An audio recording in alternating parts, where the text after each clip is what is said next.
Yeah, that's what we need for it. Good evening, everyone. It's 4:30 and we're going to start the Commission on Police Practices meeting. I want to welcome everyone and I want to make a quick announcement. This is late breaking news. I just want to let you know Dr. Danelle Scarborough was unanimously approved to be our interim executive director by the City Council this afternoon. I'm not sure exactly when she's going to start because you have to do the onboarding process and a bit of a background check. But it's looking great. We are so appreciative of the City Council for supporting us. And now we can start looking for a permanent executive director. So thank you for all your support on that. Ms. Condi, can we do the roll call, please?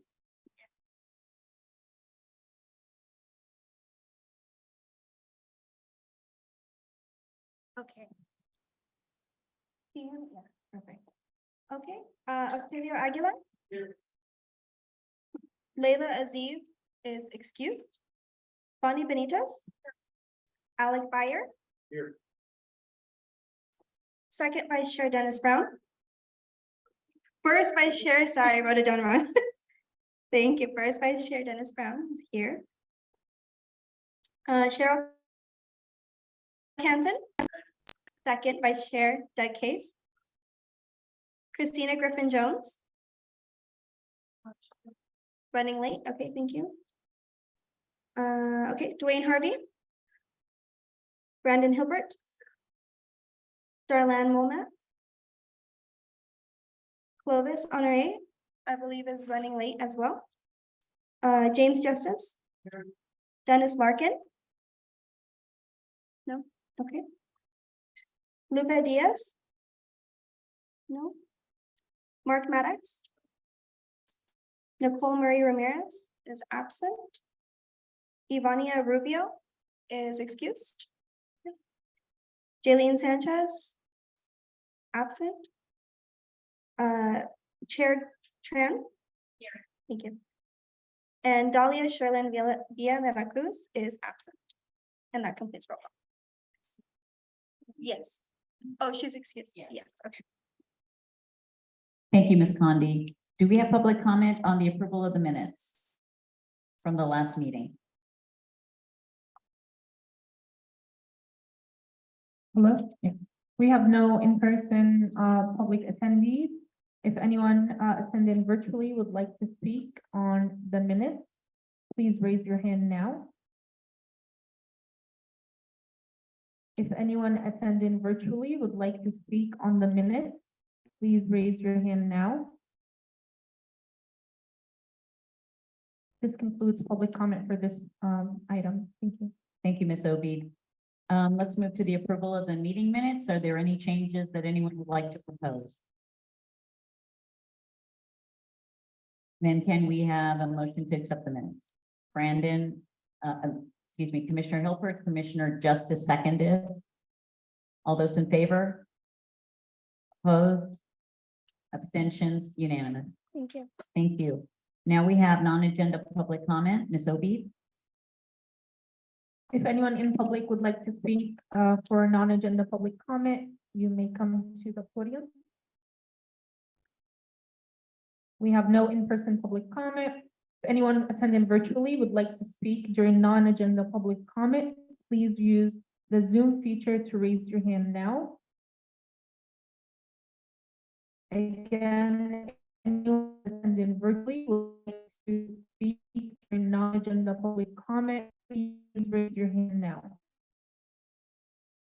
This concludes public comment for this portion. Thank you, Ms. Obeid. Before we go into closed session, do we have public comment about closed session?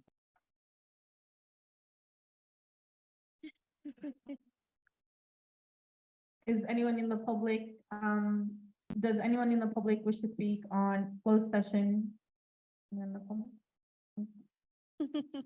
No one in person would like to speak. If anyone attending virtually would like to speak for closed session public comment portion, please raise your hand now. Again, if anyone attending virtually would like to speak for closed session public comment portion, please raise your hand now. This concludes public comment for this item. Thank you, Ms. Obi. Just so you know, it's part of the Brown Act, so that's why we do it. Okay, before we go into closed session, I will turn the microphone over to our outside counsel, Mr. Dwayne Bennett. Okay, thank you, Honorable Chair. There will be a recommended closed session pursuant to Government Code Section 54-957 to discuss complaints, charges, investigations, and other matters that are protected from public disclosure pursuant to Penal Code Sections 832.5 to 832.8. That will be the recommendation. Thank you. If we can go into closed session, please. We will come back in approximately 35 minutes, so that leaves it at about 5:10. Please join us then.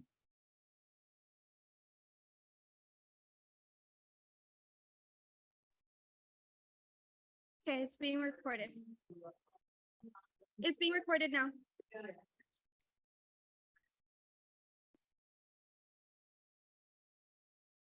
It's recording. Okay, we are going to back into open session, and I would like to turn it over to our general counsel, Mr. Bennett. Thank you, Honorable Chair. The Commission closed session pursuant to Government Code Section 54-957 to discuss cases that are protected from public disclosure pursuant to Penal Code Sections 832.5 to 832.8. Commission gave direction there. The only reportable action is the Commission expressed a concern in terms of how the Internal Affairs Department identified subject officers versus witness officers. It is not clear in every internal affairs investigation how officers are being designated as subjects or witness officers. Specific questions and concerns about the particular case discussed will be forwarded to the department for further information and for public consumption. Thank you.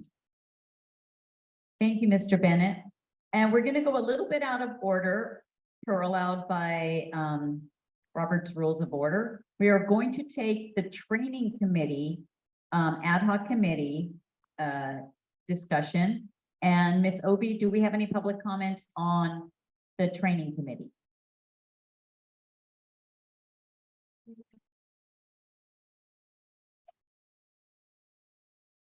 Okay, then we'll hold on that. Thank you.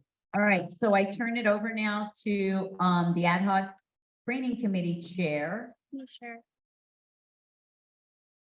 Yes, go ahead. Hello, everyone. Just to clarify, we're going to go ahead and actually present what the committee is bringing to the commission. Then we'll take public comment after that. Thank you. All right, we'll take public comment before we vote. So again, I would like to turn it over to Chair Hill. Hey, everybody. So we did send this out and we made it public as well. This is a document that we shared at our last open session meeting. It's been slightly revised.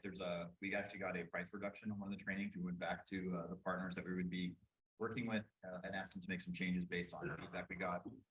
So basically what the training committee had done is one small part of what we were looking at was coming up with some training components that should help us with our case review process and try to how to get rid of implicit bias and things like that. So I know we went over this last time. What I was hoping to do is I wanted to open this up to the full commission to provide feedback, any guidance, questions, and then also get community feedback on some of the training. What we were looking at here is we have a budget for training for this current fiscal year of about $20,000. And so we were going to see, I don't want to spend money to spend money, but I think there are certain things that we can use outside parties to do some training on for us. And the cost here, I think, is definitely under their $20,000, but we tried to keep it as low as possible. And there are also other trainings outside of what we're presenting here that are free or have very limited costs. So I'll give a quick high level overview. I know we did this last meeting. So the implicit bias, we identified the Muslim Anti-Racism Collaborative. They're based out of Los Angeles. This one, the total cost for that would be about $7,000. That's lower than what the budget was last time when we proposed this. It would be both in person and also virtual. And the idea here is to try to just kind of have a better understanding as to kind of getting more diversity awareness, what the biases that we may not realize that some people have, and when we're doing our case reviews to be able to try to help bias when we're doing our case reviews. The second chunk we have here is the youth adult partnerships. That's going to be done by Global Arc. The cost for that is $750. It's a half-day session. And then we have a two-part piece that's going to be specifically on conflict, de-escalation, things like that. So we have the National Conflict Resolution Center. That one's a free thing. We're going to have, it's 8 hours, 4 2-hour sessions. And then after that, it's kind of a follow-up. We're going to have a session on conflict de-escalation. That one's going to be presented by Moline Conflict Resolution. That one does have a cost. That was about $4,900. And then it'll be a 3-hour in-person session. And then what we were going to do is have some smaller coaching sessions. The idea for that, it might just be, you know, the cabinet or staff, but we can open that up for discussion. And also one of the things we talked about in our last meeting was the community bus tour. I know what we talked about last time is doing a community bus tour that specifically is for us as a commission, so we can select other outside groups that we want to try to identify and partner with. And then there's also the SDPD, the new recruit bus tour, which is the 21st of this month. I know there was some feedback and some community members were basically saying that they felt we would be doing a disservice for ourselves if we were to attend that. My personal point of view is I think both are probably good opportunities. And so those were the high level things. Is there anything?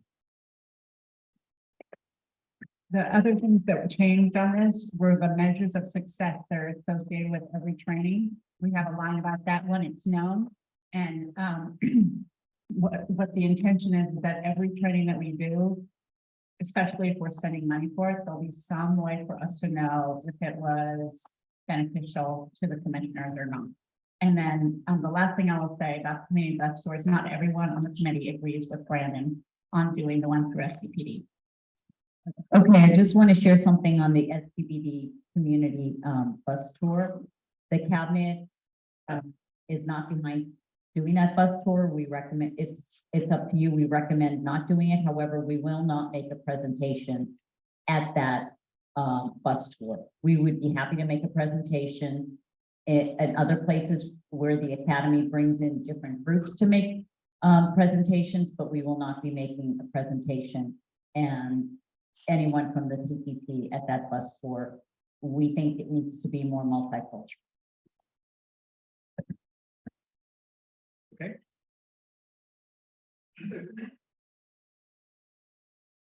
Adding on to that.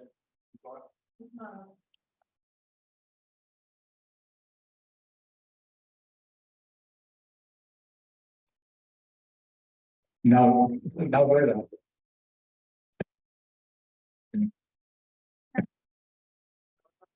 No, it is this one, but I don't know why.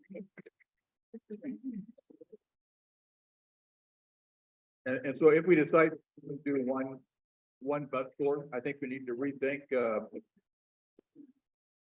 I'm just hanging out for a second. I'm sorry. It's just easier this way. No, okay,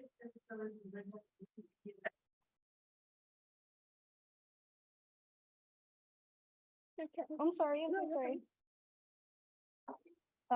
Then try. No.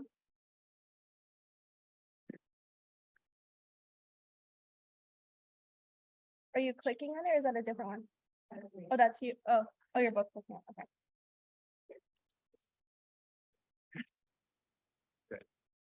and so if we decide to only do one bus tour, I think we would need to reconsider which groups are included there, because there are some organizations that are included in the SDPD community bus tour, which I think we would definitely want to include. So maybe we could do a 2-part bus tour. I'm not quite sure. I think it's important that we have some type of a disability training on there. And then secondly, there used to be, as part of the original bus tour, a opportunity to sit down with a group of young people. And we did kind of a roundtable discussion with a group of high school students. And I don't remember what organization they were from, but we did it at the Mid-City substation. And I thought that it was very helpful to get the perspective of young people, especially high school students, interacting with the police. So I would encourage that we have a component of the tour as well.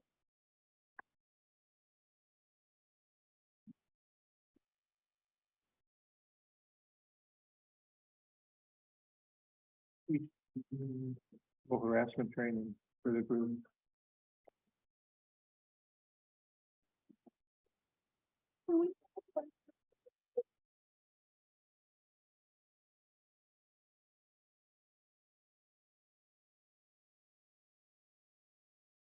The ones that are just connected to the speakers, not the receivers. Can we just do those? They're not the black ones, they're the gray ones. For right now, yeah. Well, I turned it off. Hold on. Yeah.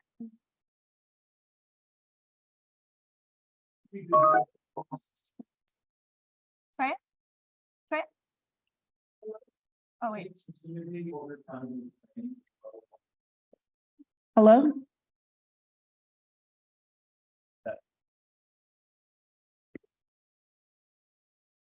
Yeah, I was gonna say, I think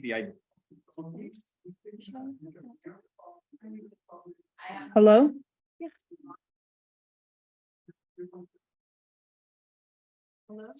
No, it's only the gray ones right now.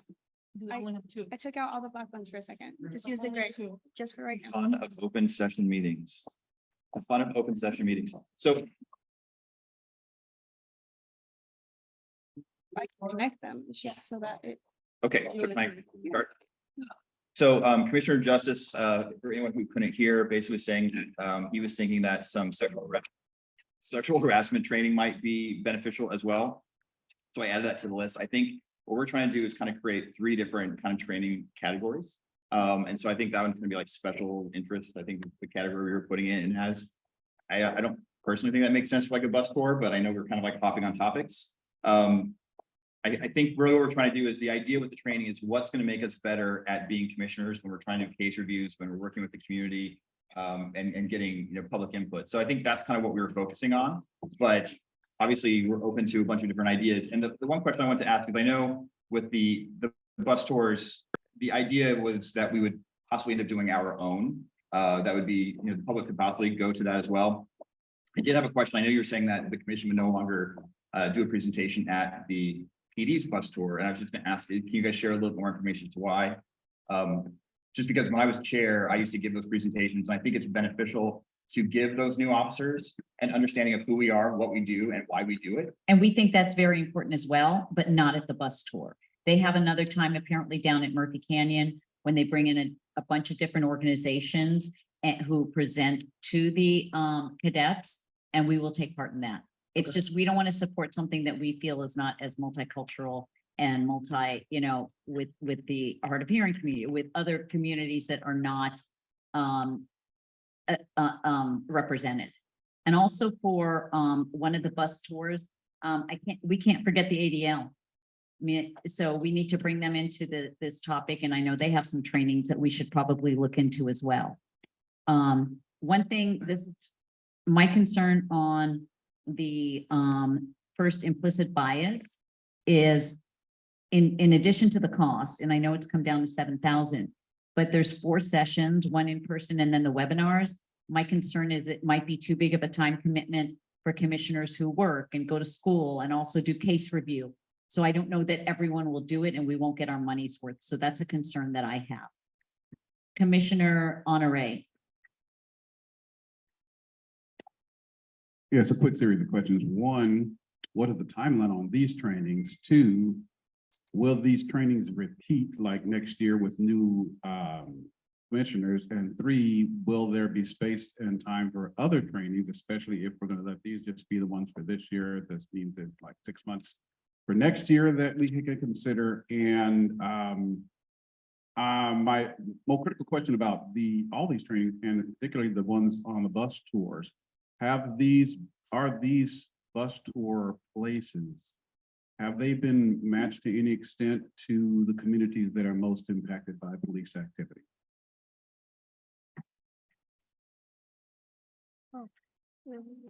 Commissioner Griffin Jones. Oh, did y'all want to answer Clovis's question? Oh,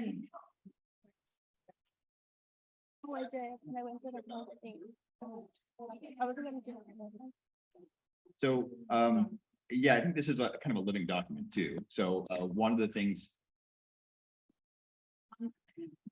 What, we were just sharing these things now that we thought we could do sooner, but we are compiling a much more comprehensive list. So that training academy list that we have seen meeting after meeting that has been attached to the agenda in the past, using that as a starting point, we have been meeting every week to talk about it. And it is like, if you saw it all in one document, you'd be like, oh my God, there's no way we can do all this stuff. So we've broken it out to an onboarding one that we're hoping can come to you all, and you can see that in January. Then we have another one that's focusing solely on case review. And then we have a last one that's going to be special topics. So this is just some things that are on our radar right now that we kind of wanted to have an opportunity to do. We thought that, for example, the youth adult partnerships, we have youth on the commission with us. And so for us to be as effective as soon as we can to do something that would raise our awareness in that regard. And the implicit bias, that seems like something, I mean, I fight my bias all the time, and I could really use some tools in helping me do that. So that's why we highlighted that now. And then for the conflict and the de-escalation stuff, we do have public meetings, and we haven't had any incidents so far, but wanting to be prepared for that and to make sure that we have a respectful environment and we can ensure everyone's safety seemed like something that was a more immediate need. So that's why we've kind of been prioritizing these things to you right now. But this is by no means the training as we see it for the commission in any way. It's just a little. All right, Commissioner Griffin Jones. I wanted to express my concern with partnering with ADL, Anti-Defamation League. They leaked documents that had the addresses and phone numbers of Black Lives Matter organizers. And I was impacted by that personally as well. And essentially ADL did that to I don't know why, but it is something that is hard.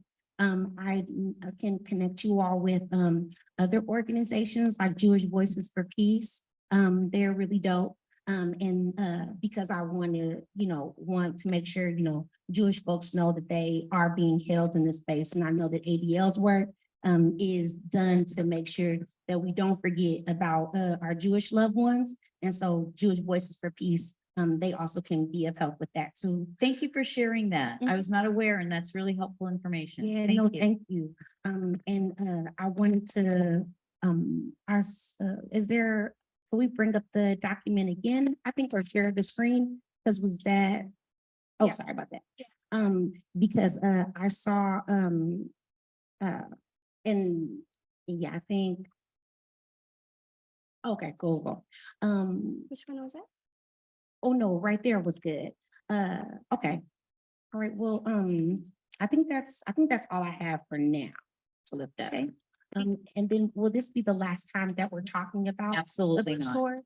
Absolutely not. Okay, Chief Investigator Golub. Hello. So I just wanted to put out a few points of consideration as the commission is discussing training is the budget and the funds, just so that commissioners are aware, the budget funds are also used for trainings like NACOL webinars. So if you all want to attend, so just keep in mind that that's coming out of those funds as well. Typically a webinar costs about $120 per person, something like that. So NACOL conference, etc. We covered NACOL conference already for this year, but for next fiscal year. And then it's also used for professional development for staff. So for staff also attend those webinars. And the last thing I wanted to note, there is a free recording of a implicit bias training on NACOL website, which is 90 minutes. And that's free. So again, maybe you want to consider that for the purposes of saving funds for other training. Commissioners, I just want to say one thing in terms of your training. Commissioner Honore hit something that's very, very important. This training, you need to develop a program that is repeated that can be repeated yearly because you're gonna have turnover. You're gonna have new commissioners come in every year. So there are 1 and 2 year components. So if when, the initial training, it's very interesting that you may have a very, very extensive training program for you all. You are the initial, commission, but next year, there are gonna be new people that come in, and at some point in time, you have to tighten up your training so that new commissioners who come in can get the same training that you're getting, and they can hit the ground running. I can say that for clerk, for example, the training is very, very abbreviated. It may be a one and a half day training period. They put everything in there so the new board members can hit the ground running and go ahead and do what they need to do. So obviously, there's going to be ongoing training, but the San Diego Municipal Code and the city ordinance requires you to develop an ongoing training program to make sure that the new commissioners who come in after 1 year get the same training. So I just would encourage you to, to just really, really maybe consider that in terms of all that you do.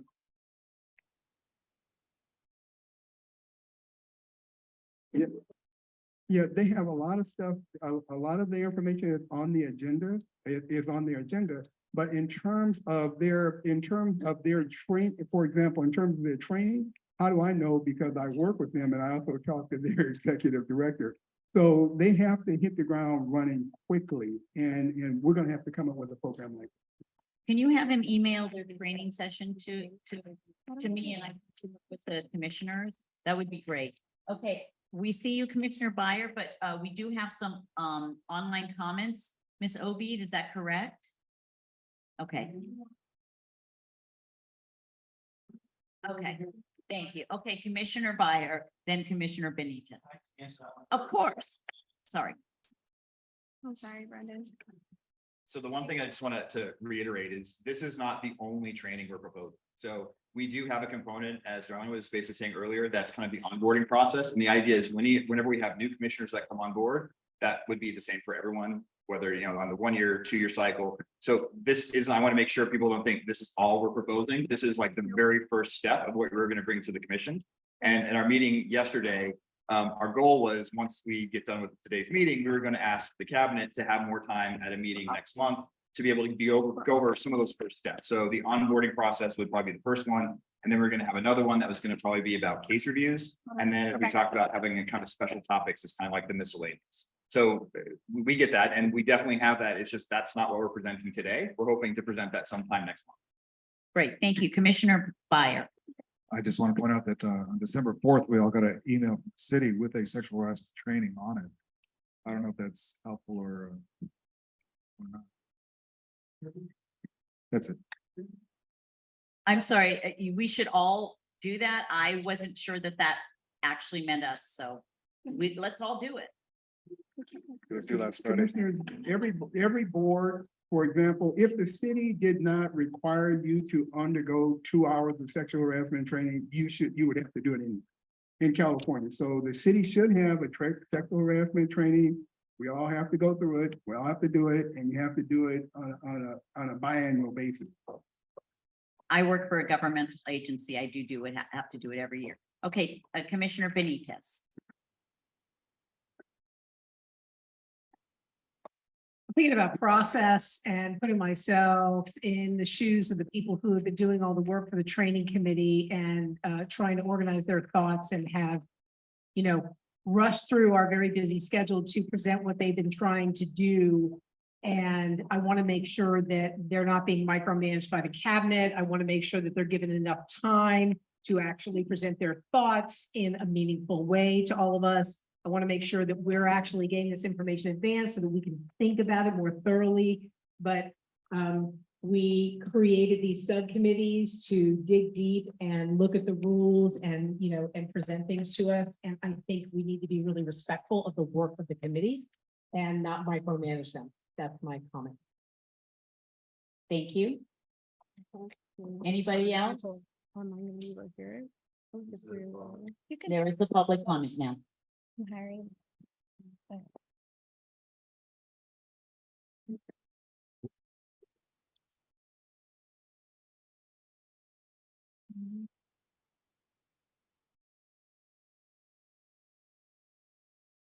Okay, we will now be taking public comment. on the training committee update specifically. If anyone in the public, in the public, physically wishes to speak, please come to the podium. We have no in-person public comments. For folks joining us virtually, if you wish to speak on the training committee report out, this is your time to speak. Please go ahead and raise your hand. And I see we already have a couple speakers, so I'll go ahead and take our first speaker, Evie. I'm gonna allow you to speak. Please go ahead and unmute. You have 1 minute. Okay, thank you.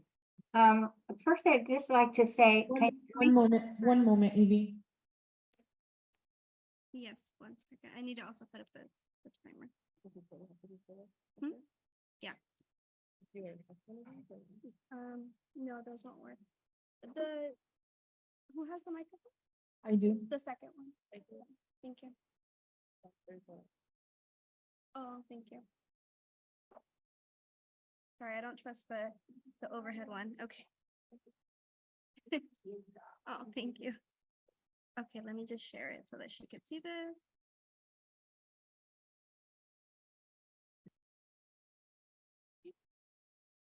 okay, am I on, Yasmin? 1 moment, Evie. Yeah, Wait, where? Not yet. We're still figuring out audio. Give me 1 moment. I'll let you know when it's ready. okay, thank you. Oh, I think it's coming from the speaker. You just have to. I don't think it's coming from the speaker. No, it's coming out of my laptop. Are you sure? Yeah, because it's not connected to the speaker. Can you try speaking really quick, Evie, please? Evie, go ahead and try to speak. Okay, and No, I can't hear her. Okay. That's right. That's right, right? When it rains, it pours. I'm sorry. It says it quit. Yes, please. Go ahead. Can I say one thing while we're waiting? We have got to fix the audio. Okay, we have to, because this is a violation of Brown Act.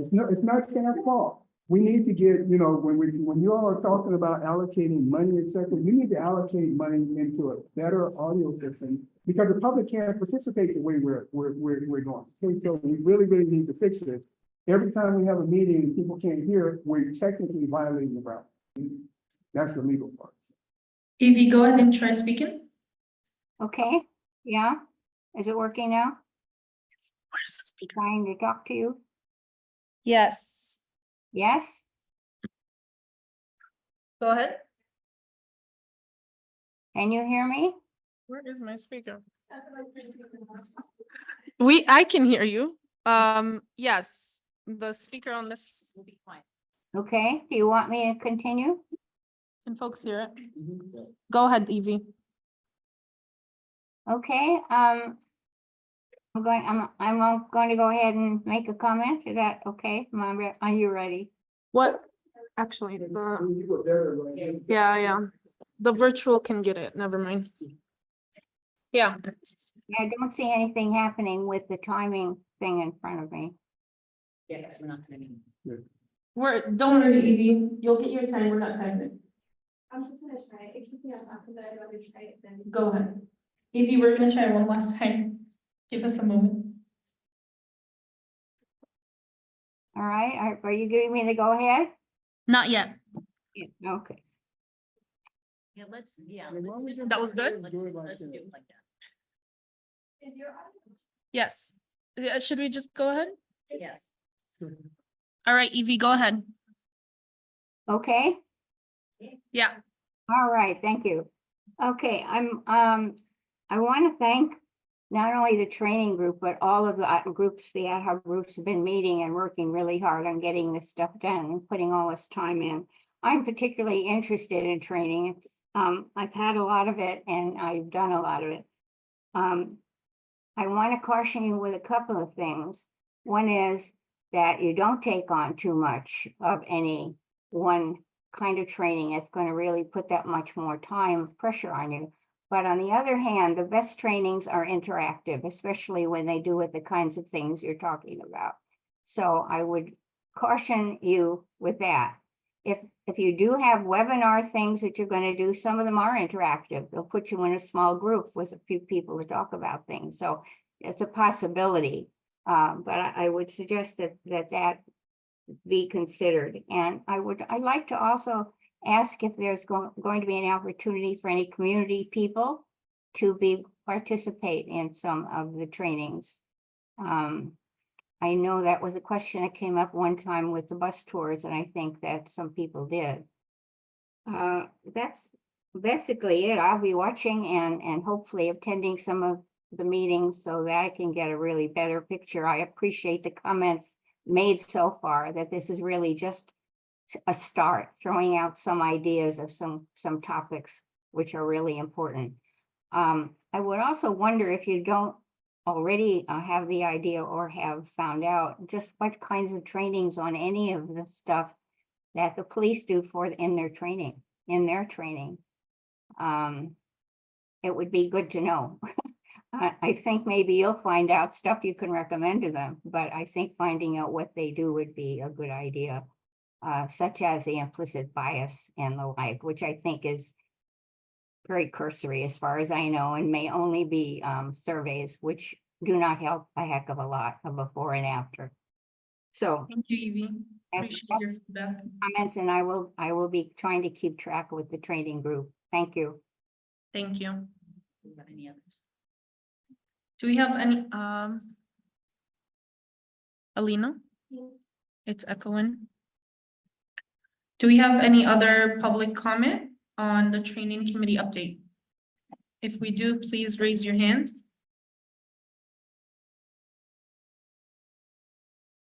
Again, if we have any other public comment on the training committee update, please raise your hand now. This concludes public comment on this item. Thank you. Thank you, Chair. Also, I was gonna say, I think to kind of keep things moving forward based on the comments, I'm gonna recommend maybe revising our plan. So why don't we pull out the current implicit bias? We'll swap it out with the. Sorry, NACOL. one moment. We just switched so we can hear you better. Apologize. So sorry, the NACOL video training, that one's free. I think it's easier for people to get that as well. Also, it allows us to kind of free up some of the budgets in some other areas. We can revisit this at another point in time. So right now I'm gonna say, let's swap out the implicit bias piece with the NACOL video training. I'm recommending we keep the youth partnership piece. Again, that was only $750. It's short enough. I think that's an easy thing for us to do. I would recommend for the conflict one, let's just do that first block, which is the National Conflict Resolution Center. Again, that one is free. And then we can, once we do that, we can revisit that second piece and see if that's something we still want to do. And then it sounds like, and then if anyone disagrees, it sounds like there is limited interest in the FPPD community bus tour. And if anyone wants to go, you can choose to go, but it sounds like the commission's not going to advocate or recommend for that. And then I think what we should do then is create our own community bus tour, and then we'll revisit that and then figure out what groups we want to try to reach out to see if they're going to participate in that. And then we'll bring that back to the full commission at a point in the future. So in short, I guess the motion here would be to have approval for the implicit bias training being done by NACOL, the youth adult partnership that's done by Global Arc. We'll do the culture, communication, and conflict by National Conflict Resolution Center. And we will come back with a plan on the community bus tour that is specifically for the commission only and nothing with the SPPD. Is there a second on that motion? Thank you, Commissioner Benitez. Any more discussion? Yes. Commissioner Moment. I think it would be really helpful to know specifically which bias training on the NACOL website. I'm gonna have to look it up and send it. Okay, great. Thank you. Do you have one more comment? Oh, here you go. Sorry. No, you're okay. I'm just gonna connect. I just Nothing's wanted to working. chime in a little bit on the implicit bias in the conversation. I think my only recommendation is to find, in addition to that video, find something that's hands-on, just because the two pieces that were just recommended to be removed are the pieces that are very hands-on, where we're working through our bias, or working through conflict in training with those experts, and they're actually taking us through scenarios. and walking us through how to solve these issues in life. So if we're removing them, just finding an alternative that will give us. Thank you, Ms. Obi. I have, I'm sorry, Commissioner, second Vice Chair Case, I have a comment and then, Chair, Chief, and then we need to. move on. Excuse me. Sorry. I was gonna make 2 points, but this will be made the first one. I think that it is really helpful to have some hands-on interaction or especially if it's a class. It's actually the point that you made about the police officer training and past the department has made available without charge to commission or any commissioners to attend any of their training. And that includes the I think it's a 3-day first training, which I went through with that. So I would encourage the committee to find out what training might be available to the commission and put that in your comprehensive training. I was just gonna echo what, Ms. Obi and second Vice Chair Case said on the in-person training. Is there a way to just get the part that's hands-on? And then the cost may not be as much, and that way it's not just a webinar where we don't have that one, that they described. Okay, and then. responsive to taking face on our. Great, Chief. Chief Investigator. So I just wanted to add that, my recommendation for the training committee first review the video for Inclusive and decide whether it's appropriate, you want to use it, and if you don't find it appropriate, maybe examine other options which are more cost effective or not as high.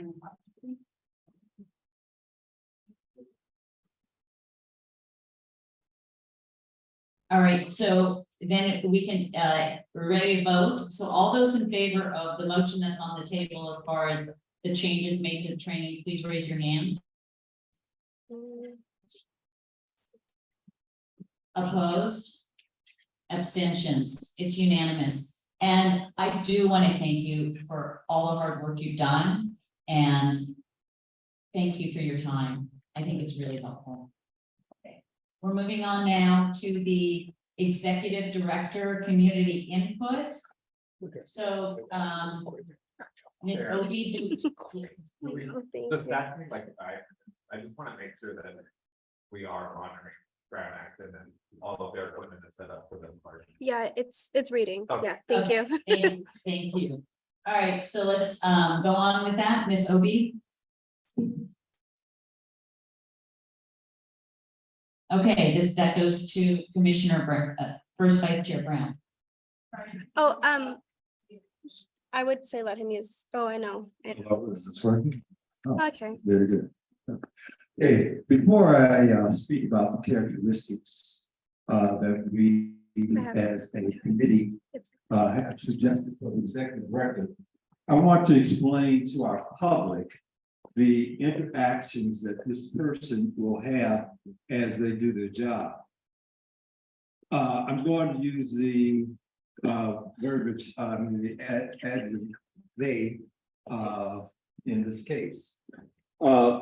They serve at the will of the commission as on police practices. As such, they first work with us.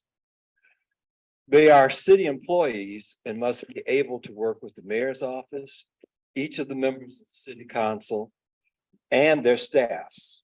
They also must be able to work with various departments, including HR, human resources, and city attorney, etc.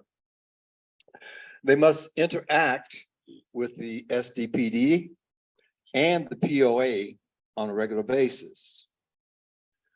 They will have an office staff, including the deputy executive director, chief investigator, and other the attorneys, both outside legal counsel and commission general legal counsel, while also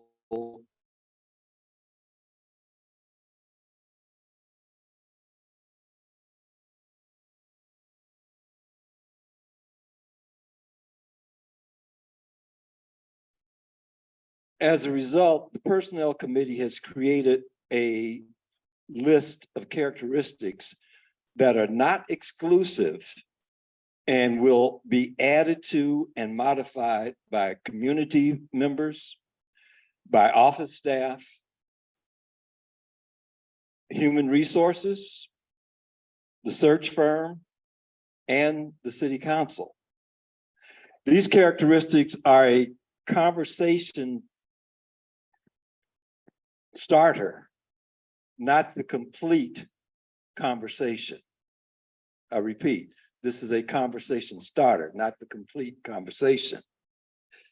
Lastly, just to think this, the recommendations or characteristics, the more that we add, the more difficult it's going to be to find someone who can meet all these criteria.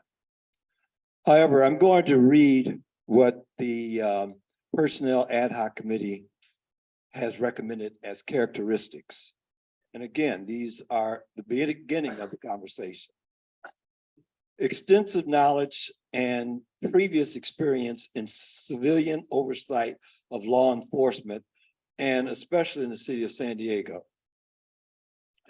A thorough understanding of and commitment to the model of civilian oversight and awareness of national trends. So we, particularly those who attended NACO, we saw similarities, we saw significant differences in a number of commissions. And so they need to know all of those things, because as we evolve, we want to incorporate a lot of good practices and eliminate some of the bad. A demonstrated ability to work in cooperative, collaborative, non-adversarial environment where win-win is the preferred outcome. Again, this is important as we work together. Previous administrative and managerial experience, particularly as it deals with maintaining the and working with the office staff, it's going to be important that someone comes in with those skills. A strong knowledge and understanding of the laws and regulations governing a police department. Example, the San Diego Police Department. Again, those of us who have learned about other commissions see that there are very, very wide range of differences between what we are able to do here, what other commissions are able to do elsewhere. But knowledge of that is extremely important. A high level of political acumen and the ability to operate in an apolitical manner. This is important. You know, we all come with our opinions, and we talk about biases. We come with them. However, we have to operate in this commission and this person as apolitically as possible. A demonstrated commitment to principles of equity, inclusion, diversity, and cultural awareness. Now, there are some components of our society that this is no longer important. We feel that if we're going to operate in San Diego, California, in the state of California, we have to be inclusive in our thought and our participation. Experience with managing large, diverse groups and ability to identify individual needs within those groups, as we represent a diverse group. Well-developed facilitation skills to resolve differences between commission members as well as council, not board, and the police department. Knowledge of and ability to apply Brown Act requirements while ensuring open government and access. Strong qualitative analytical abilities, including a thorough understanding of common data analysis tools and programs. Strong interpersonal skills. Ability to communicate effectively both in writing and verbally to different audiences, including elected officials, various levels of city management, and members of the public, and the ability to comprehend technical details and understand how they relate and impact to the big picture. Okay, these were the recommendations from the Personnel Ad Hoc Committee. And again, this is an opening. And we would like community input, and we will be talking about making plans for community input and how that is going to be done as we proceed. Thank you very much. Thank you, First Vice Chair Graham and the Personnel Ad Hoc Committee. Do we have public comments?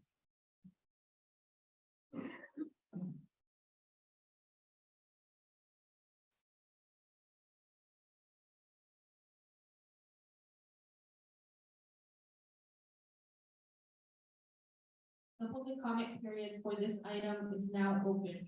If you have already joined the Zoom webinar online or by phone, please raise your hand if you wish to speak per the instructions on the agenda. If you are in person, please come up to the podium when your name is called. In-person testimony will conclude before virtual testimony begins. Members of the public who wish to provide virtual testimony must enter the virtual queue by raising their hand before the queue closes.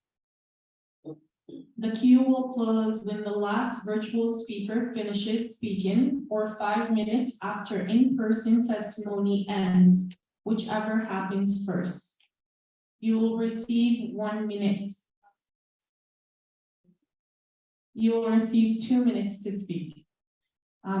We'll start with in-person public testimony. Again, we're taking public comment about the permanent executive director position and what First Vice Chair Brown just presented.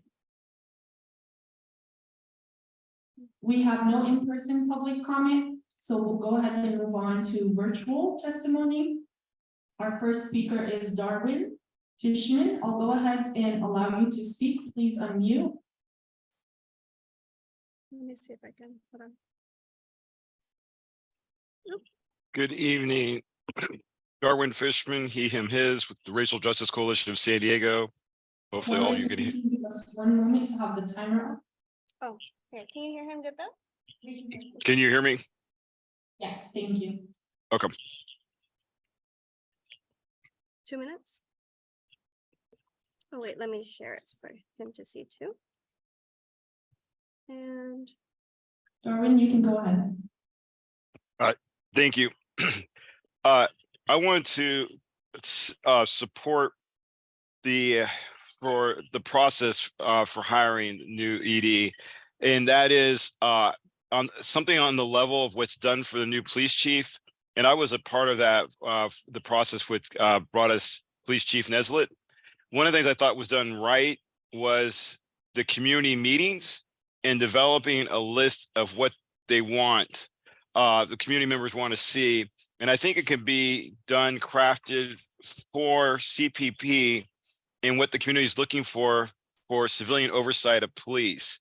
I think it also could serve as an educational moment so that folks can learn about the commission, the new commission, and what all of you are up to. So I think that's a really critical part, is the process and how you engage the community and getting feedback and keeping track of that feedback.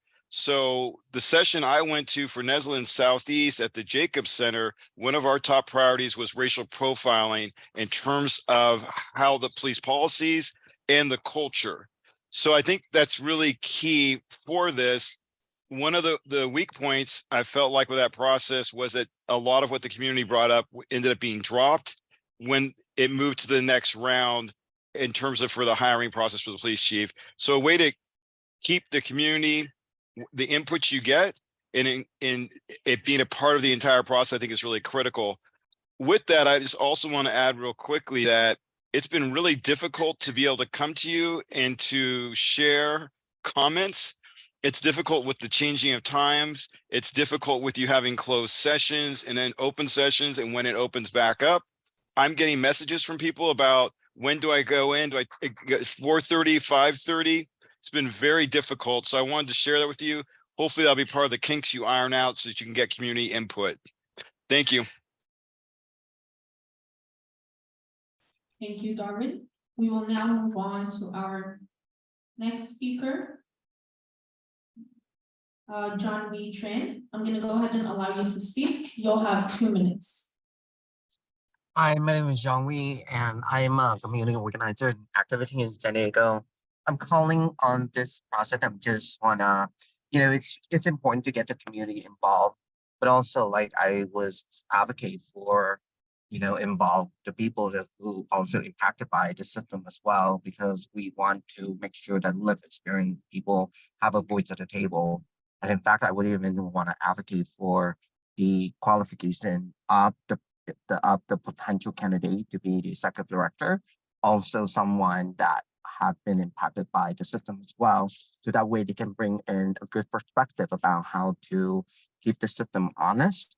That yes. And yeah, regarding the meeting, if here's a suggestion. If you go on the closed session, maybe leave the screen on and leave the webinar on or something, so that way people wouldn't be confused. I was one of those that I tried to join and I'm like, is a meeting going on or what? And surely, I don't know how many people would have lost already, that you have lost already through, like get confused and then they just never come back to the meeting. That's it. Thank you. Thank you, John Lee. It was a little bit difficult to hear. I will, if you're able to send us a written version of that comment, that would be helpful. Are you able to do that? Okay, I will. I appreciate it. Thank you so much. Next, we have Kate Yavandetti. Kate, I'm allowing you to speak. Please go ahead and unmute. You'll have 2 minutes. Thank you. Hello, everybody. Again, my name is Kate Yavandetti. I'm with Women Occupy San Diego and the National Lawyers Guild. And I have a couple things. One is, I think Darwin's idea about community meetings was a really good idea. We had community meetings that Patrick Anderson organized when we were talking about the new commission, and that was very useful and engages the community. I don't think it needs to be extremely extensive, but I think you really do need to have community input. And secondly, I think beyond that, the community you will need community people on the various interview panels and selection panels. And I'm interested in the process of how those people will be chosen. The transition committee used that idea and had picked 10 community organizations who then picked their own representatives to be on the community panel that worked with were involved in the interview process as the community engagement coordinator. And that's a possibility. I know all of you people are involved with different community organizations, but I think you should let the community nominate their own organizations or have people self-nominate. But it's important to have people on those panels as well as having the community meetings, because, like Darwin said, we put a lot of time and effort into those community meetings with Newslight, but everybody knew actually that he'd already been chosen. But it was good for people to be able to speak about that. And the last thing I would say on the executive director is they have to have a commitment to the independence and transparency of the commission. Thank you. Thank you, Kate. Any last minute public comment? This concludes public comment on this item. Thank you. Sorry, Kate. Were you trying to say something?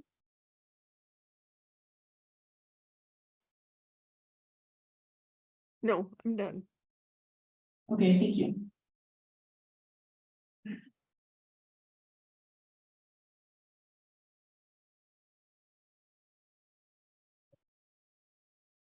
Since we started with non-agenda public comment, if anyone still wants to contribute towards non-agenda public comment, we'll have some time at the end as well. Thank you.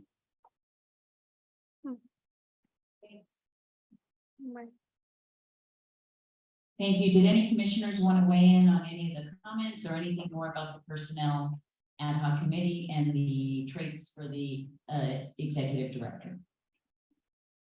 Okay, Commissioner Griffin Jones and then Commissioner Case.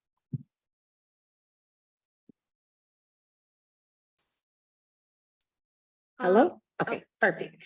I just wanted to encourage us to add what what Kate lifted up. I really liked adding to the commitment for the executive director, the commitment to the independence and transparency of the commission. I think that's really cool. That's really strong.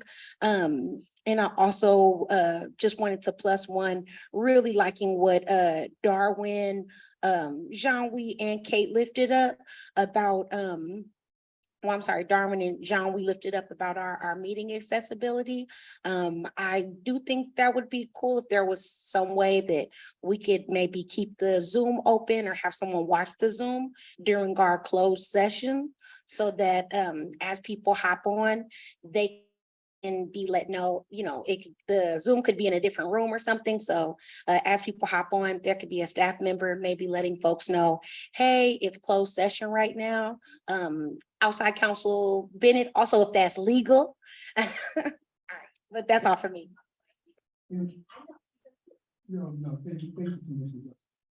Commissioner, here's one thing I suggested, and this works with all legislative bodies. Pushing closed session to the end of your agenda. The comments by the public are right on. I mean, the easiest thing for you to do is to take care of all of your public matter and your public meeting matter first. And then have closed session at the very end. That means the public can have a chance to speak. They don't have to wait around for you to come in and out of closed session. And if we can push all the closed sessions to the end of the calendar, you will solve that issue. We had that on this agenda, but then it got asked to be moved the other way around because some people couldn't make it for the timing. And again, we talked about we start early and they don't get, it was actually the first agenda we sent out. If you notice, it had closed session at the end and we were requested to change it by the community engagement and by the community. So we're a little bit in a, between a rock and a hard place because we can't start much later if we want to get any business done because the libraries, even Balboa Park closed. So we're trying to balance all of these different things, just so we're transparent with the public and with the commissioners. We really are trying to balance everything. I absolutely want to do what outside counsel Bennett suggests. If we can have community members come earlier, that's our conundrum, honestly. I know Commissioner Case, excuse me, Second Vice Chair Case had some comments.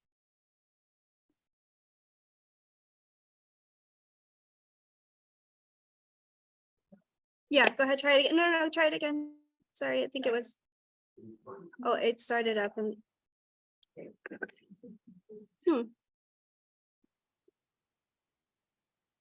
I was gonna suggest that on bullet points, administrative and managerial skills that we elaborate on that a little bit, thinking specifically of budget management skills and especially staff development and evaluation. I think the staff development is a critical in this particular position. Commissioner Benitez. Okay, anybody else? Yes, please do. I think one thing that we can possibly do that was lifted up is keep the Zoom open, have a sign that says we are in closed session, please come back at this time. And just not connect the audio. That wouldn't violate any concerns. We would have it on a separate computer. And that would be clear for the community that we're in closed session. It would be ideal if we always come back, let's say open session, we'll come back at 6 or 5:30, something consistent. That would be ideal. I know that's challenging, but I would encourage us to do that. And my feedback was community is not able to be here at 4:30 because they have jobs. So to always ensure that if we want community participation, to delay it as much as possible in order for community to be available to join us. We have also talked about another thing you guys can weigh in on is for the evening meetings, we do the business. And then if we have a Saturday meeting, it's mostly closed session. and we have a little bit of business in, you know, maybe an hour, and then we do all the case reviews on that Saturday. So we've talked about a lot of different varieties in an effort to get as many people from the community to attend the meetings, to listen to the meetings. We're well aware of it. We just have some limitations in the meeting times, the meeting places. So we're feeling the same frustration. And we're trying to find the most creative ways. So if you have if the public has any suggestions, our emails are on the website now. Please email us. If the commission has any suggestions, please email us. Chair, can I say one more thing? Commission, just as a suggestion. The best way to manage the Brown Act issues and accessibility issues, two ways, one closed session. You either put it at the end of your agenda, or you put it right at the beginning of your agenda. And when you put it at the beginning of your agenda, if you want to do it that way, you put it at the beginning of the agenda, then you have a time certain where we come out of closed session, so the public knows, okay, this is when I can show up. So if you start your meetings at 6 o'clock and you say, okay, we're gonna have closed session first, you have 6 o'clock closed session, you have a time certain to come out at 7 o'clock, and then you come out at 7 o'clock. And then the other thing about it, and then you start the public meeting. The other thing about it is if for some reason we don't get through all the closed session agendas, then you let the public, you go on with the public meeting, and then at the very end of the meeting, the commission goes back into closed session and finish up. Thank you. Those are great ideas. Anything else? Did anybody else for the executive director? Commissioner Griffin Jones, did you? You raised your hand. There's nothing to vote on. We already voted that, just so you know, these were sent to the approved, that we approved last time, the draft personnel training committee suggestions and process were forwarded to all of the city council members. The president's office, Sean L. Rivera's office, is taking the lead on it, as they are with helping appoint new commissioners. The deadline for that is December 13th, so tomorrow. So anyone who wants to be on the commission, please encourage them to put their nominations in before tomorrow. So Dr. Brown is working with the council president's office to see what the next steps are, connecting with HR, hiring a search firm. So those are the steps we're taking. So as soon as the meeting was over, we sent those over to the council. And now they do lead some of the process. Any questions? Yes, ma'am. Hello. Okay, cool. So are we saying that moving forward, we're going to open up with a closed session and have a certain time it's gonna end? We're gonna look at what works best. Okay. And if there's a Saturday meeting where we can make it more accessible, we will look at that possibility. So that I love that idea, because we can't really put it at the end due to how early we start. Yeah. So that's definitely a possibility. Again, we tried to do that. Actually, we put it at the end. Never mind.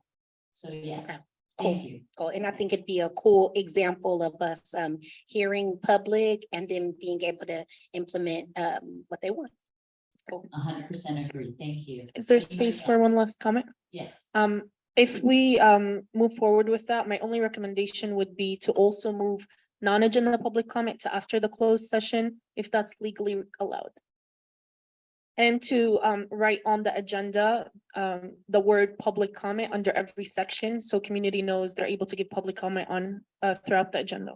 So Commissioner, yeah, so, you know, we've probably gone too far on this topic. You just briefly responded, it's supposed to be a brief response to the public communication, so we've gone too far. But what we should do, what the commission should do is agendize this, put it on the agenda, the next agenda, to have this issue fleshed out.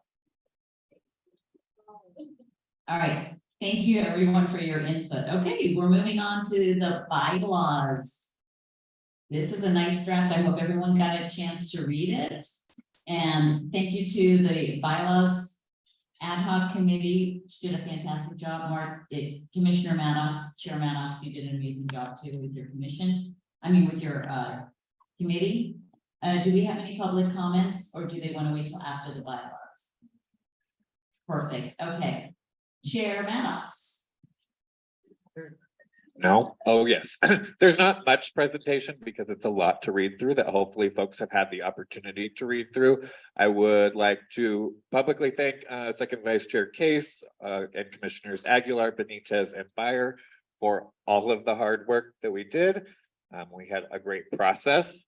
Just so you can kind of understand what our process and approach was to this work, it was largely and primarily driven by ensuring consistency in bylaws with the municipal codes, which we have here used as implementation ordinance. It is no longer an ordinance, it is municipal code. So much of the edits were literally copy and paste from what is now the law. The other sort of fundamental changes that we made were to not back ourselves into a corner by being overly specific, and then this document being a hindrance to us completing our work, but rather opening up opportunities, and ensuring necessary specificity and necessary vagueness, to hold ourselves accountable while also allowing for freedom and some flexibility in the work that we do. So a perfect example of that is for the training committee. There was the draft bylaws initially had started out with some very prescriptive language, whereas the committee the draft we're presenting today has whatever is the recommendation of the training committee that is approved by this body. So that is an example of sort of the being specific and yet vague. Before we turn to public comment, I'll invite any of the other four members.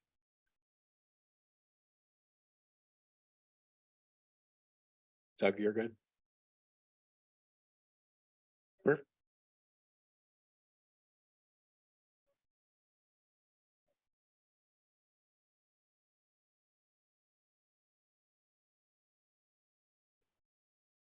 Of it was in the agenda, but can I just share it? Is that? Yeah. It is, but it was Only on the online version. the wrong version was printed. So print. Yes. Attach. Yeah. That concludes my presentation. Is there like a specific way you want me to do this? It's because it's pretty long. I know, that's why. Yeah. Alrighty, we will not now be taking public comment on this item. The public comment period for this item is now open. If you have already joined the Zoom webinar online or by phone, please raise your hand if you wish to speak per the instructions on the agenda. If you are in person, please come up to the podium when your name is called. In-person testimony will conclude before virtual testimony begins. Members of the public who wish to provide virtual testimony must enter the virtual queue by raising their hand before the queue closes. The queue will close when the last virtual speaker finishes speaking or 5 minutes after in-person testimony ends, whichever happens first. You will have 1 minute to speak.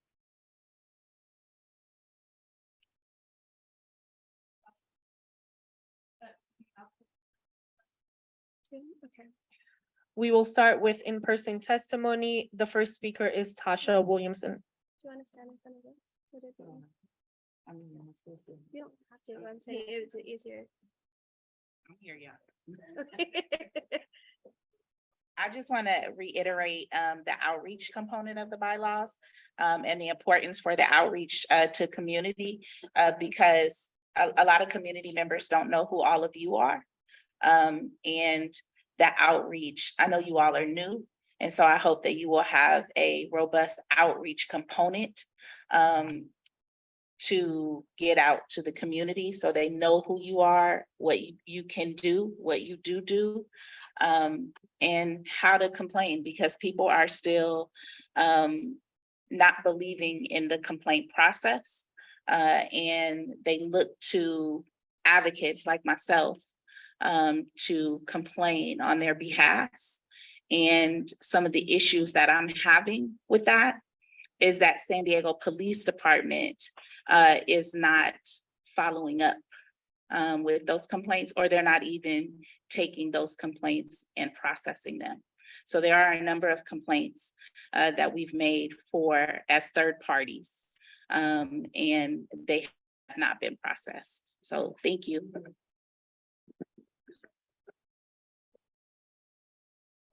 Thank you. This concludes in-person testimony. We will now go to virtual public testimony. If you are joining us virtually and would like to speak on the draft bylaws, the CPP draft bylaws, please raise your hand now. Again, if you're joining us virtually and would like to speak on the CPP draft bylaws, please raise your hand now. This concludes public comment for this item. Thank you. Yes, Commissioner Malmont and then Commissioner Honore.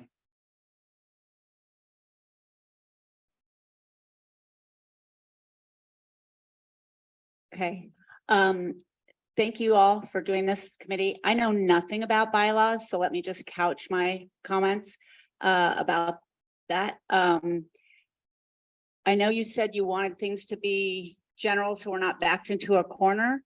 And maybe part of it, the law says we can't do some things, but I was wondering if any language or what your discussion was about the part where the city council appoints the executive director. And I didn't know if we wanted any language in there that what is the commission's role in determining that appointment in some general way. That was one suggestion I had. And then also the performance evaluation of the executive director. I know we don't want to be too specific, but I was wondering if we wanted to put anything else along there. Maybe you guys had that conversation. And then I was wondering also if it's at all helpful to have an expert on police oversight look at this. Our bylaws might have any comments about that, because I did, as part of being on the training committee, I had a conversation with Sharon Fairley, who is an expert nationally, and she's in Chicago, and she offered to provide that service for us. I don't know, I'm just throwing that out there. And my last two little things are super picky. On page 4, there's a typo in section C. It should be SDPD, not SPDP. And then my last little picky thing is that you talk about the continuing education and training on pages 6 and 9, but then it's training and continuing education on page 12. And I'm a stickler for detail. Okay, thank you. And just to answer your comment about the appointment by the city council, that's in the law. In fact, that was quite a battle when Measure B was going on. We don't have a choice in that. And that's why we're hoping to narrow it down to one candidate to present to them. And we've been meeting with all the city council members and trying to get support. Okay, Commissioner Honore and then Commissioner Griffin-Jones.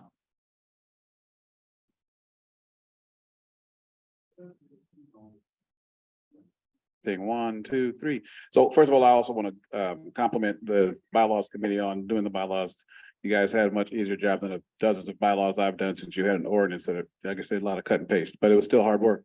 I have 3 very specific questions and one that may be a little off, so I'll do that one last. Article 3, membership, section 2, responsibilities.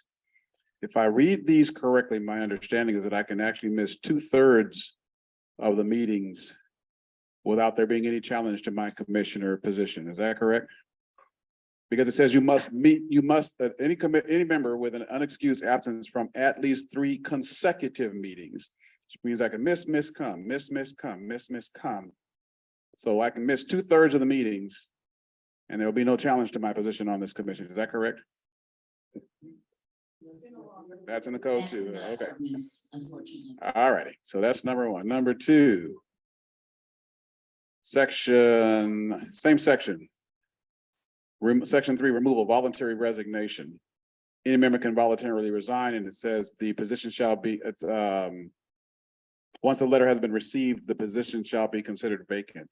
Is there any way to consider perhaps some kind of advance notice rather than I walk in here today, I give you, we have a quorum, I give you my resignation and it's effective immediate and we no longer have a quorum? I mean, just, is there some way to find out in advance to make there some way of, I know it can't be mandatory, I can walk away anytime I want to. But can we put in the bylaws maybe that the commissioners should at least give like a week's notice? Here's my resignation, it's effective in a week, it's effective in 2 weeks. Is there something we can do about that rather than I hand it to you and the day I hand it to you, I'm no longer a commissioner? You all can put whatever you want about the law. So whatever the veto says, once the letter of resignation is submitted, the law is the law. You all can try to solve it for yourself, but whatever's in the veto is the veto. So I assume that's in the mini code then. Okay, never mind. Article 5, Section 2, regular meetings. Regular meetings are normally held once each month. And if I read the calendar for 2024 CPP regular meetings, I'm looking at 3 or 4 meetings a month. I know some of those are conditional. We were But- gonna discuss that, yeah. Okay. Okay, so that's something that we'll be looking at and perhaps amending in the bylaws before we make a decision. Okay. Chair Manox had a way of going through these bylaws that he wanted to do, so at some point, but I did want to get Commissioner Griffin Jones, because she had her hand up, yes. Okay. So you're not gonna finish my questions before we move on? Sorry. Okay. My apologies. No worries. And this may be off point for this meeting, but it is in the bylaws, so I'm bringing it up because we're talking bylaws in section 4 of whatever area, Article 2, section 4. And I guess it's on page 5, outreach and education. Without reading all of this, I'm just curious, and it may be off point for this particular item, that where we are with outreach in this context. And that's it, I'm done. Thank you. Commissioner Griffin Jones. Can you hear me? Okay, so I was arrested in the summer of 2020. And because they put me in jail, it was during the protest, because they put me in jail, I missed a day of work.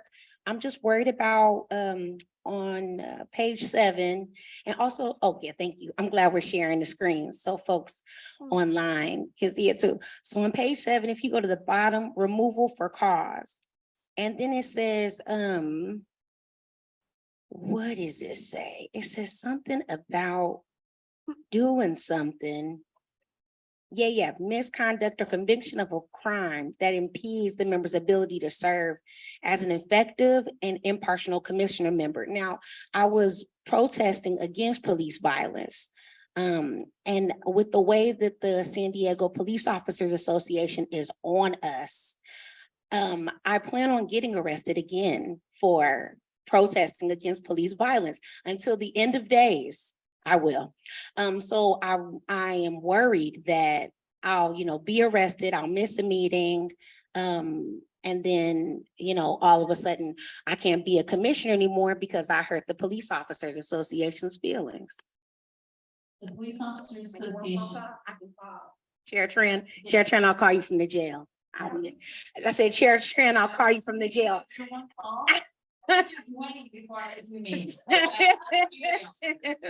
But no, first of all, the city council is the only one that can actually remove the commissioner unless you resign. If let's say the absences, there are many absences, the commission can vote to recommend the removal, but the city council is the one that removes them. So just like they hire, however, we recommend. As far as that, if you email from jail, I'm not sure if you have access. Yeah. I would think That's something we that's- need to work on, but yeah, they do I have would think that access. That would be an excused and extreme circumstance. But the thing that it says, conviction of a crime that impedes the member's ability to serve as an effective or impartial commission member, that's concerning for me. That's in the ordinance. I'm gonna have. Yeah, our okay. outside counsel, it's in the ordinance. Yes, Commissioner, it's in the ordinance, it's verbatim. Actually, the bylaws committee did a great job. I love the cut and paste and removing items and referring to the ordinance because it's in the law. There's nothing we can do about that. But you have to keep in mind when you read these types of statutory provisions that you read every word, because each word interprets the other. So, first of all, there has to be, look, I'm not encouraging anybody to do this, right? But you have to have misconduct or conviction, not arrest, not being put in jail, there has to be a conviction of a crime that impedes a member's ability to serve as an effective and impartial commissioner. So, technically, if you're reading between the line and the city attorney, you have to interpret the ordinance, but if somebody were convicted of a crime, that doesn't automatically remove you. You have to be convicted of a crime that impedes your ability to serve as an effective and an impartial commissioner. So police officers can commit crimes sometimes. Whether we commit violence, whether it be a DUI, etc., they're not removed from their position because the department is determined it doesn't prevent them from being effective or impartial as a police officer. So I'm not encouraging, this is not a training commissioner to go out and do anything, but I'm just saying you have to read that ordinance for what it states. And Commissioner Dodd just again reiterating to you, as you know, we said it before. Everybody on the commission has to be impartial. You have to be fair. You have to be fair to the public and be fair to the department in order to serve. So. Okay. May I offer something real quick to that point? Yeah. If you look at the second section of that starts on the following page, Alina, Alina's not there. The top of page 8, all of that triggers is the potential for investigation by the executive director and the cabinet, which then is still, as Chair Tran mentioned, if the cabinet decides that is for cause, then has to agendize it with the full commission, with a 2/3 vote, that it's a recommendation to the council. So it is not like you do any of those things and it's automatic. Okay, thank you. Oh, I have one more thing. No worries. So then on page 9, and it's underneath the chair responsibilities and to coordinate with the executive director on communication between the commission, the mayor, San Diego City Council, and chief of police. I had like a question mark because it seems like the Police Officers Association, do we also have to like answer to them, or? It's called meet and confer, and Uh-huh. usually our outside counsel, or when we have a general counsel, will take part in that. That's like, if they do have a right to comment on certain things, like they will for the procedural. And Mr. Bennett would be part of that, so there is some sort of input. Okay. We have reached out to them just so we can have some sort of relationship, so we can develop some trust between us and them that we're gonna be impartial. So, yeah, they're one of the stakeholders that we have to work with. Okay, thank you. Thank you. Commissioner Justice? And then I'm turn it back over to Chair Maddox. Thank you. And thank you to the bylaws committee for all your hard work on this. Just one comment, I believe it's Article 7, Section 1, the qualifications for the executive director. If you could consider adding the qualifications that the personnel committee came up with to that list. I know there's some overlapping there, but if you could go through that and add some of our qualifications to that, that'd be great.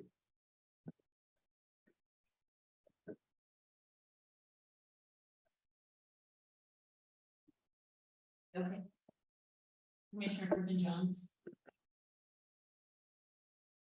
And then we're gonna turn it back over to Chairman. Chair Maddox, or Commissioner Maddox, is it Chair Maddox? All right, I was like, what? I thought Chair Tran was the chair. I wanted to ask if, and also outside counsel, Bennett, for calling of special meetings, it says special meetings can be held as needed. Special meeting may be called by the chair, cabinet, or by majority vote by commission members. Is there a chance that we could add, if, members of the public demand that a special, meeting be held also? I know in times in the community, especially when community members are, like a community member was killed in City Heights by police, like 50 shots, right? He was shot like 50 times. His name was Richard Wright, I think. And he was killed in City Heights. It was back in 2020 though, but still, wow. But is there a chance that community members could call for a special meeting in times like those? So Commissioner, I understand your concern. That privilege is delegated to the legislative body. So the short answer is no, the community could not. Now, the long answer is if the community were to contact you, the chair or something and say, we really need to have a special meeting, the chair would have to do it. So the community can't call it, the legislative body can, and that's pursuant to the Brown Act. Okay, so, and there's 24-hour notice, and in certain cases, if there is an emergency, there is even an expedited ability to call a meeting, but the ability to call and hold a special meeting is delegated to the city body. But we always want input from them and have them contact us and we will see. Okay. Chair Maddox. I suggest, similar to what the training committee, but there's some very specific things that then we become liable for, and accountable to in this document, is that rather than taking action to make any sort of approval, that we use the time between now and our next business meeting for you all to review these, in addition to the comments that I have presented here. The timeline from our last meeting till when I submitted the draft was 7 hours from when we last met. So there are things like some formatting things that we submitted and also as a committee we're not so happy with. So I would like to ask for a tabling and then encourage you to send myself via email any specific comments, including those fine-tooth things, because we've almost become blind to some of them from looking at it so many times. You do email Chair Maddox, do not email the whole commission because we don't want to violate the Brown Act. But thank you. Commissioner Hilbert. Make a recommendation. Can we do a red line? So when we bring it back, we can actually see what those last edits are. I think that might be helpful because I know when we look at it multiple times, sometimes we kind of forget change. So I think that might be helpful for us to help review and expedite it. I do have to say, as soon as they finished their last meeting, he got it to us within a couple hours so that it could be sent out with the agenda and everyone has the weekend to review it. So thank you. Yes, Commissioner Benitez.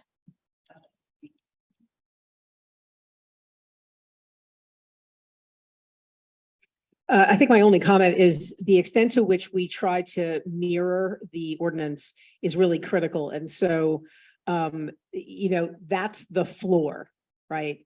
We can build up from that, but remember that this is a governing document. This is not policy. We don't want to, and I think you, Mark, you did a really good job at introducing this, that we don't want to box ourselves in. We don't want to be too specific in this document.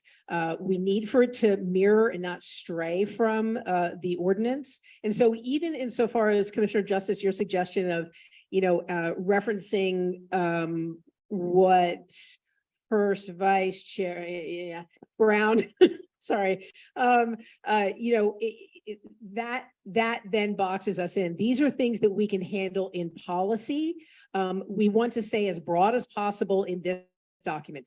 This is the Constitution, okay? These are not the laws and regulations. This is a governing document that can't stray from the ordinance and should be left as broad as possible. So. Very well said. I have written bylaws before and she's absolutely right. You don't want to get too specific. You don't want to say a quorum is 11 commissioners. Well, if you shrink down to 13, you're not rarely going to have 11. So you say, you know, half plus one, something to that effect. That's just an example. Very well said, Commissioner Benitez. Commissioner Griffin Jones.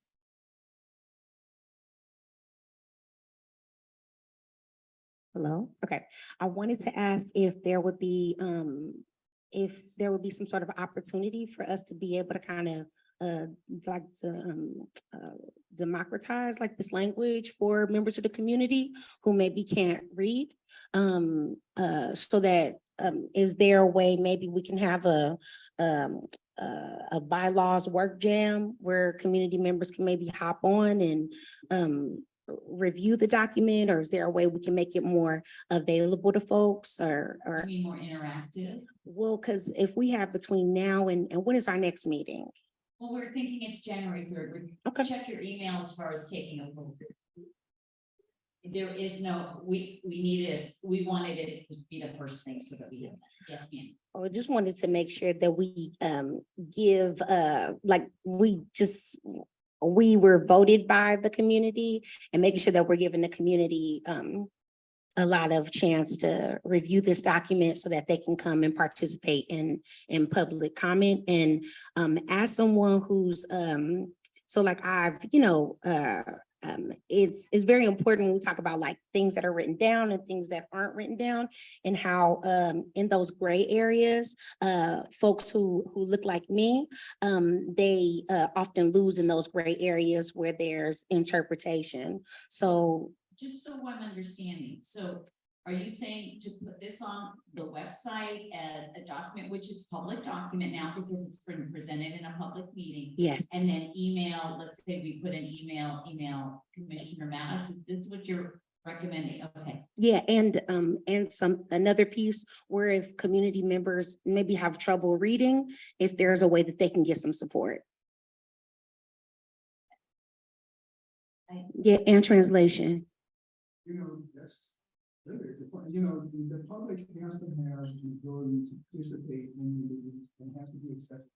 So we do have people who have disability issues or who are bilingual and accepted. And your agenda should be as accessible to the public as possible. I don't know how to respond to that question right now. Yeah. But it's a good thought. Yeah, so maybe, It's time okay. to see what we can do with the city. I know that certain documents have, I know on Google, for example, you could translate any document. Yeah. I don't know what our capabilities are, being honest, but we can look into Yeah, it. because we have some time, and I think it'd be really impactful for the community seeing us show up in that commitment, because like disproportionately, right? Folks who, it's more likely for you to experience police violence if you can't read.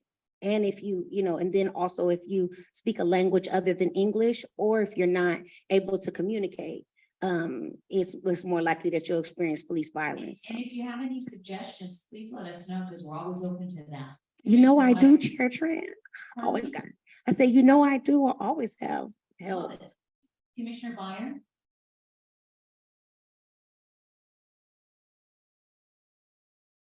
I just want to respond to Commissioner Jones.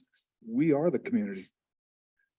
We are the community. If anybody in District 2, I have District 2, and there's at large and other district people. They can contact me. They can contact you. Our emails are on the CPP webpage. Anybody can contact us. So we are the community is what I'm saying. We don't need to say everybody. I mean, we want to be inclusive as possible, but we have limitations on time and resources and so forth. Anyway, that's my comment. Thank you. Hello. Quick clarification, not all the commissioners' emails are on the website, but if that is a request, I can make it available without violating Brown Act. I can make that happen without violating Brown Act, so I can create a button that says email without people getting access to the email. Because the concern is if everyone has access to all the emails, then they email to, and that's a Brown Act violation. Perfect, thank you. The chairs, cabinet and leadership. Yes. Okay, all right, Chair Mallett. I believe because it's agendized that there is action that we do need. So I will make a motion that we table this with opportunity to provide feedback until our next regularly scheduled business meeting. Thank you, Commissioner Harvey seconded that. All those in favor? Opposed? Abstentions? Thank you. Let me ask you a question and maybe get feedback from the commission. Would you be ready to vote on a version by the next meeting? If you get feedback or, okay. All right, it will be placed on the next, and we will give it some time, like we did this one, and we can hopefully vote. Please get your feedback to Commissioner Maddox. Thank you to the committee. This looks really, really good. Go through it, email him, and we can vote on what's going on. So thank you. Yes, of course. May I have feedback by close of business on the 22nd, please?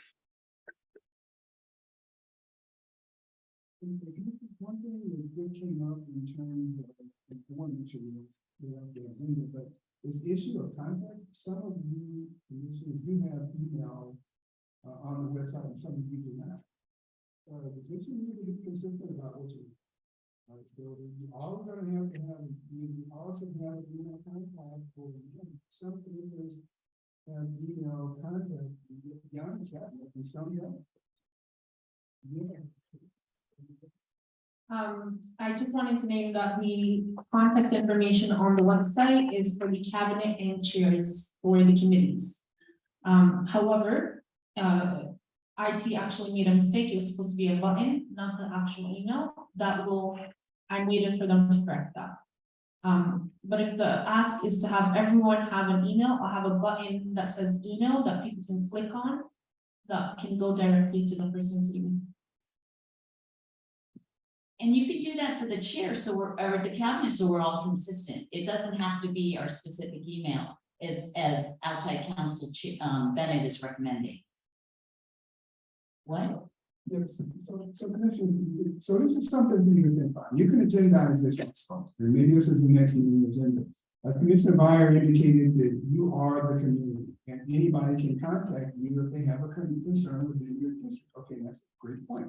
But they can't do it if you all don't all have contact information, you all don't have contact. Some of you do, some of you do not, and I just realized as we pointed out, that these are certain chairs, have contact information for what you want. So we all agenda that and discuss that at a future meeting.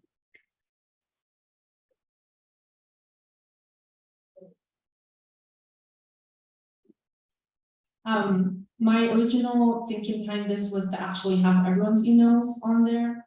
However, it was recommended to me to continue to keep communication to the commission directed through the office and not directly to the commissioners. If that is something the commissioners would like to see, direct communication from community, I'm happy to make that change. Let's put that on the agenda for next week, next meeting, excuse me. So direct emails or by the commission. Okay, thank you. Anything else? All right, do we have public comment on the bylaws anymore, Ms. Obi?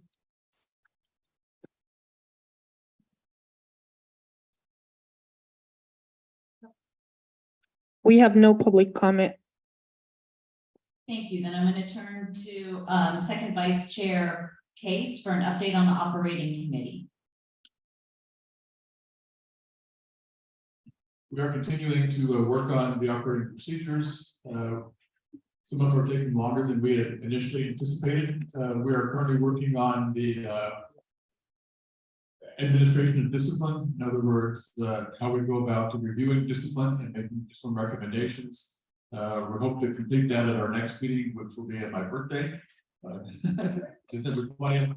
And then we are planning on starting at our first meeting in January, starting going over the investigation procedures. Our chief investigator has been put quite a bit of work into that, so hopefully that'll facilitate that and we can get it done in one meeting. Just kidding, but maybe we can.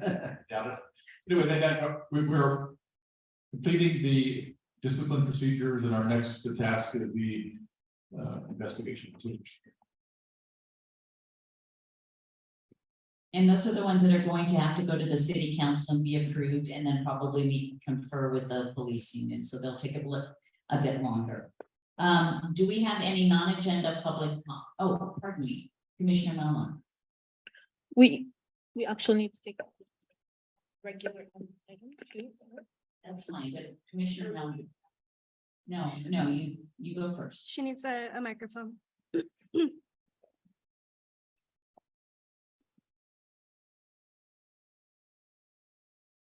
So I can't remember what the plan is will we see the procedures that you are drafting before they go to the city council? Oh, okay. And have you finished some already? Oh, okay. So as soon as you'll bring them as you go, right? We don't wait till they're all done. Okay, got you. Thank you. Perfect, thank you. Now, do we have public comment, Ms. Obi?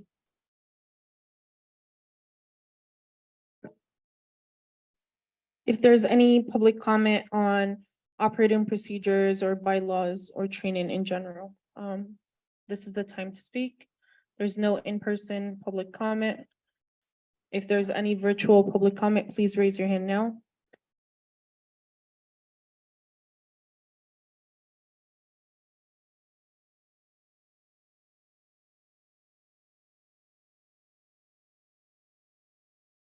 Just on the bylaws. All right, no public comment. Thank you.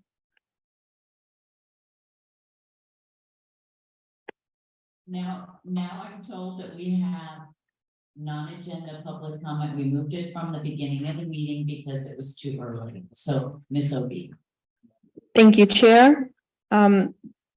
We have one in-person non-agenda public comment. Tasha Williamson. 2 minutes.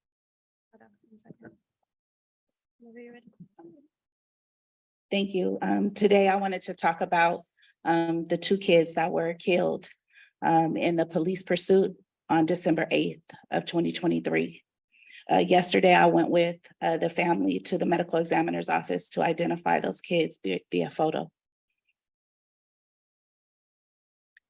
San Diego Police Department has a procedure, traffic 1.03, pursuit procedures, of which they failed to follow.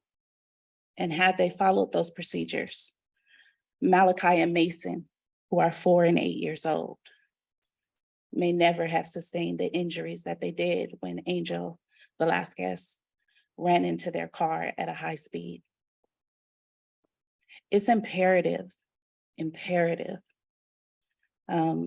that you all, along with the community, demand that SDPD follow their policies and procedures, because 2 lives that have promising futures were lost senselessly. The audio recording for that police pursuit from the officers and dispatch is public. And you can tell that they didn't follow the procedures. They didn't speak about the speed. We never heard them call for Abel. We heard Southeastern Sergeant come on say, patch. But the SOU sergeant didn't want to. And they were looking for spike strips. So officers couldn't respond adequately because SOU didn't want to patch their frequency to other frequencies. 2 kids died because of a San Diego police pursuit. And I know I don't have much time. Their mom is paralyzed in the hospital. It's important. I know that you take your job serious, but SDPD, they need to take their job serious because they are just as liable for this family's devastation as Angel is. It's important. I don't fuss and fight for justice, talking about following policies and procedures and laws for nothing. 2 kids died. An entire community in Southeast is devastated. Their families go to the high school, to the elementary school. They live in that community. Their policy, their procedure says if they're going at a certain speed, if it's not life-threatening, They wanted to stop him because they saw him in a BMW and he was Mexican. And he was speeding a little bit. But then to go at a high rate of speed over 3 freeways, they had plenty of time to end that pursuit. They had plenty of time to call for help. They have plenty of time. They have procedures that say sergeants, field lieutenants, and a watch commander is supposed to be listening. Please, please, I implore you, when you get this complaint, send recommendations because it's coming. Thank you, Tasha. If anyone joining us virtually would like to give non-agenda public comment, please raise your hand now. If anyone joining us virtually would like to give non-agenda public comment, please raise your hand now. This concludes non-agenda public comment. Thank you. And I want to ask you to please fill out your poll that Alina sent about the January 3rd meeting. I know that might be a tough meeting to attend because it's still around the holidays. I don't know what your vacation schedules are like, but it's important for us to meet and to continue this mission. So we can only do it with a quorum. If we have a quorum, we will meet. So please let us know, answer those emails. And there's nothing else tonight, so I would like to wrap. Wait. I'm so sorry. I missed a really important item. Miss Obeid, take it away. Thank you. Hello, everyone. Again, this is Yasmin Abed, the Community Engagement Coordinator. I just wanted to take the time to name that this is the last Commission on Police Practices regular business meeting for our wonderful intern, Ayan Muhammad. Ayan, do you understand? Our 3 wonderful community engagement interns will be completing their internship by the end of this month. Ayan Muhammad, Tomas Moshi, and Azra Skurlux. And I just really want to show love and appreciation for my wonderful team who has carried me for the past 6 months and supported the office in making sure that we're showing up to community events, we're tabling, we're getting social media posts out, we're finishing our newsletter, and we're really developing trainings, graphics, and curriculum that will support our future hires as well as the public. So just want to encourage you all to take some time to show some love to Ayan during her last meeting. And again, thank them I really thank them for being a part of the team and supporting the work. Thank you so much.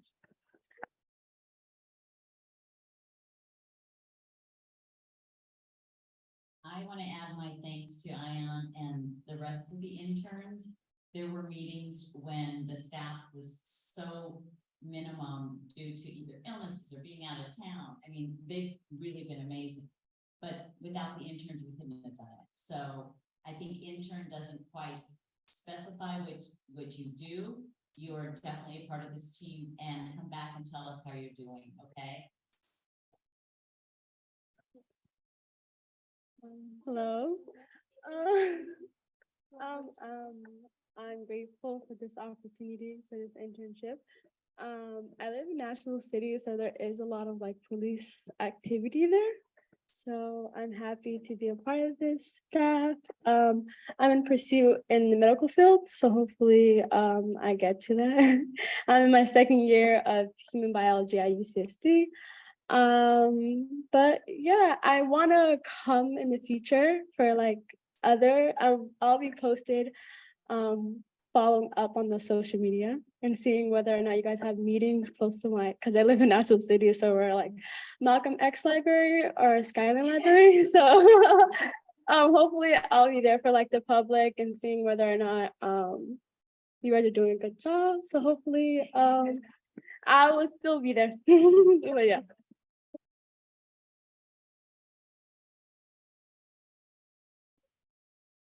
Thank you again to all the fabulous interns who will always be part of this team, starting from the beginning. Now, I would like to wrap it up and conclude this meeting at 6:58. Thank you for coming. Well, as a reminder, I brought avocados. You're as big as that is what I'm hearing. I like, I've been a lot of walkways with freezer too. So.